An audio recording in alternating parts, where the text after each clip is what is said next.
Right, నమస్తే. తెలంగాణ రాష్ట్రంలో కాంగ్రెస్ ప్రభుత్వం ఏర్పడిన దగ్గర నుంచి నిరుద్యోగులందరూ ఎవరైతే కాంగ్రెస్ని తెచ్చుకున్నారో ఏరుకోరి వాళ్ళందరూ కూడా రోడ్ల మీదనే ఉంటున్నటువంటి పరిస్థితి.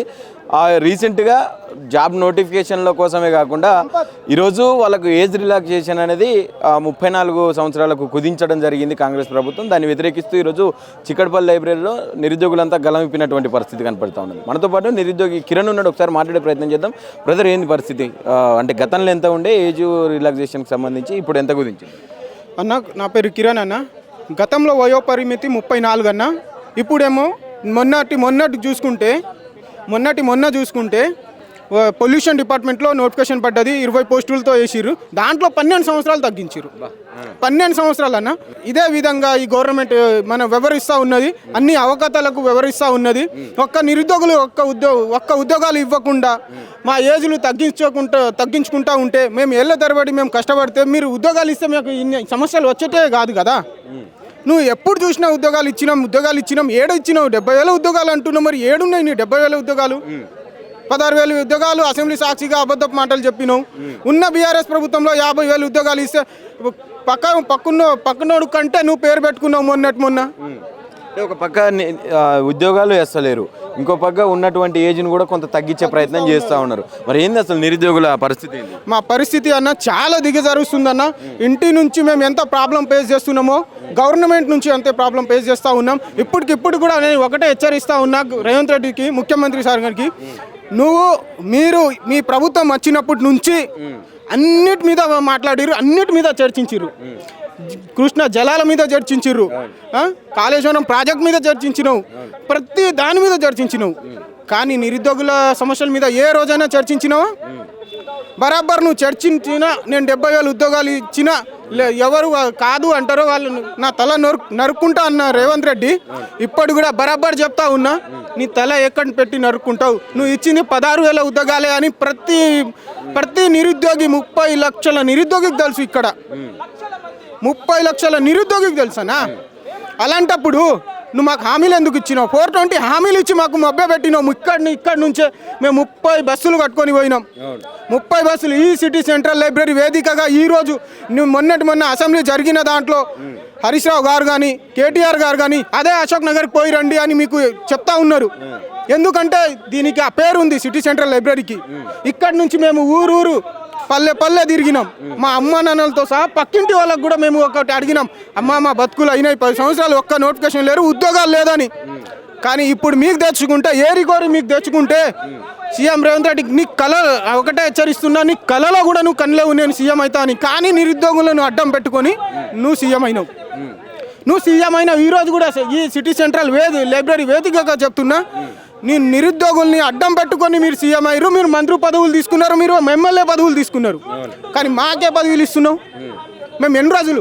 ఈరోజు చూడు, బల్మూరు వెంకట్ అయినా, రింగు రియాజ్ అయినా, మన మురళి సార్ అయినా వీళ్ళొచ్చి ఒకటే మాట బుక్కులు పక్కన పెట్టండి మీకు ఉద్యోగాలు రావు, బుక్కులు పక్కన పెడితేనే ఉద్యోగాలు వస్తాయి అన్న రింగు రియాజ్ సార్ ఈరోజు ఏమైంది? ఈరోజు నువ్వు ఒక పోస్టు తీసుకున్నావు, మాకేది పోస్టులు? మేము మాట్లాడతలేరా? మీ తరఫున ఎవరు మాట్లాడతలేరు. మీరు ఎమ్మెల్సీలు, మీ చైర్మన్లు అయ్యారు, ఏ రోజైనా మా గురించి మాట్లాడిరా? చర్చించిర్రా మీరు? అసలు మీరు సీఎం దగ్గర వెళ్ళి ఒక్క మాట అయినా, లెటర్ అయినా ఇచ్చిర్రా? అది లేదు. మంత్రులు అంటారంట, మీరు నిరుద్యోగులు మీరు కష్టపడతా ఉన్నారు, చాలా తీవ్రంగా ఇది చేస్తూ ఉన్నారంటే మీరు ముందు సంపాదించుకోండి ఉంటారంట ముఖ్యమంత్రికి. ఇప్పుడైనా నీకు సోయి ఉండే మాట్లాడుతున్నావు అని అంటున్నా. ప్రతి ఒక్క మంత్రి ఏ రోజైనా అసెంబ్లీలో అయినా జరిగిన 1000 కళ్ళతో ఎదురు చూసినాం మేము. అసెంబ్లీలో ఒకటే అన్నాం, మాకు నిరుద్యోగులకు ఉద్యోగాలు వస్తాయేమో అని. ఆయన అసెంబ్లీ ప్రతి సమావేశంలో నేను చూసినా అన్న, ప్రతి సమావేశంలో మాట్లాడినా, నేను చూస్తూనే ఉన్నా, లైవ్ చూస్తేనే. ఏమైనా మాట్లాడతారా? నిరుద్యోగుల సమస్యల మీద మాట్లాడతారా అంటే ఒక్క విషయం లేదన్న. 16,000 అంటున్నారు కానీ గట్టిగా తీస్తే 16,000 కూడా లేవు తెలుసా మీకు? 12,000 ఉద్యోగాలు దేంట్లో ఉన్నాయి కూడా చెప్తా నేను. 5,000 ఉద్యోగాలు డిఎస్సిలో భర్తీ చేసినావు.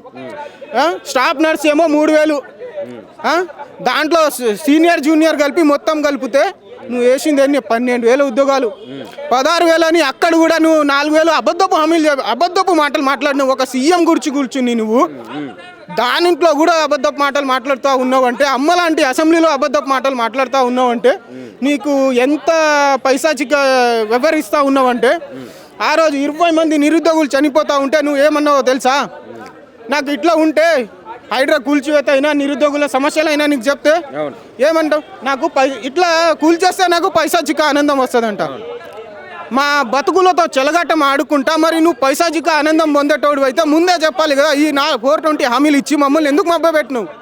మేము నమ్మి ఒక్క రేవంత్ అన్న అంటే నేను మీ స్టనాలో మీ ముంగట ఉన్నా అన్నావు. నువ్వు ఈరోజు ఏమైంది నీకు?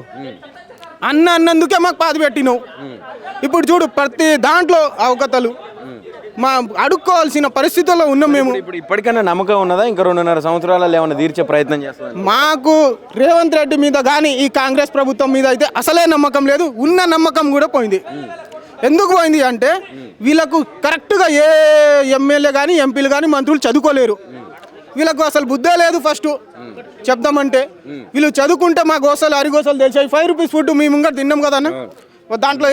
దానివల్ల ఎన్ని రోగాలు వస్తాయో మీకు తెలుసా? అసలు ఒక్క రోజైనా మీ రాజభోగం చేస్తారు. మేము 5 రూపీస్ ఫుడ్ తినుకుంటా మేము ఉద్యోగాల కోసం కొట్లాడుతుంటే కూడా నోటిఫికేషన్ ఇవ్వకుండా కష్టపడి చదివేది మేము. ఇప్పుడు కూడా మీరు 34కి తీసుకొని వచ్చిర్రు. 12 సంవత్సరాలు తగ్గించడం ఎంతవరకు కరెక్ట్? నీకు కష్టపడేది మేము, కుర్చీ మీద చదివేది మేము. రోగాలు మాకు వచ్చి మాకు ఇది వస్తే నువ్వేమో సుఖపెడుతున్నావు. ఇప్పుడు కూడా మేము కష్టపడి చదువుకుంటాం కదా. మేము కష్టపడి చదువుకున్నప్పుడు నీకేం ప్రాబ్లం ఏజ్ తగ్గించడానికి? ఒక మంత్రి అంటారంట ఎన్ని రోజులు ఇంకా చదువుతారు, ఏదో ఒక ఆల్టర్నేట్ జాబ్ చేసుకోండి అని. అది మా ఇష్టం. మీరు నోటిఫికేషన్ వేయండి. మీకు మేము ఒకటే. మీరు ఏం చెప్పిర్రు? అదే 420 హామీలో మీరు ఒకటే అన్నారు. ముందుగా మేము నిరుద్యోగులకు ఒక్క సంవత్సరంలో 2 లక్షల ఉద్యోగాలు ఇస్తామన్న నువ్వు ఈరోజు 2.5 3వ సంవత్సరంలో అడుగు పెడతా ఉన్నాం. అయినా నోటిఫికేషన్ గురించి మాట లేదు. జూన్ 2లోగా నువ్వు నోటిఫికేషన్ రిలీజ్ చేయకపోతే బిడ్డ మీ ఇంటికి ముట్టడిస్తాం. లేదా ప్రతి నిరుద్యోగులు ఉన్న 33 డిస్టిక్లలో ఉన్న లైబ్రరీలో కానీ నిరుద్యోగులు ఇంటికాడ ఉన్నా కూడా నిరాహార దీక్ష కూర్చుంటాం. నిరాహార దీక్ష మా చావు అయినా పోతే పోని కానీ మా ఉద్యోగాలు మేము తీసుకుంటాం. ఈ తెలంగాణలో ఉద్యమం ఏం కొత్త కాదు. మనము తెలంగాణ తెచ్చుకుందే మనం ఉద్యమాలు చేసి నీళ్ళేమో ఏపీకి పాయే, నిధులేమో ఢిల్లీ పాయే, నోటిఫికేషన్ అసలు లేకపాయే. మరి ఏమిచ్చినావు నువ్వు? ఇచ్చింది ఏంది ఒకసారి చెప్పు. ఏమైనా అంటే నేను తొండలు వదులుతా, నేను లాగులు చించేస్తా. నీకు అసలు సీఎం కుర్చీలో ఉండి కూడా నువ్వు మాట్లాడడం రాదు. నీకు ఫస్ట్ నీకు కన్వెన్షన్ ఎట్లా మాట్లాడాలి అసలు అది కూడా తెలియదు నీకు. ఒక సీఎం, ఇంత పెద్ద సీఎం కుర్చీలో కూర్చున్నావు నువ్వు, ఒక తెలంగాణ స్టేట్కి హెడ్ నువ్వు ఎట్లా మాట్లాడతావు? ఏం చెప్తావు ఫైనల్గా జూన్ 2 లోపు మాకు ఉద్యోగాలు ఇవ్వకపోతే ఉన్న జీవోలన్నీ రద్దు చేసి వయోపరిమితి 46కు పెంచి ఉద్యోగాలు ఇవ్వకపోతే తీవ్ర పరిణామాలకు గురి అవుతాయి మీకు. అవి కూడా హెచ్చరిస్తా ఉన్నాం. మీ ఇంటికి మేము ముట్టడి చేస్తాం. మీకు బయట రానియం.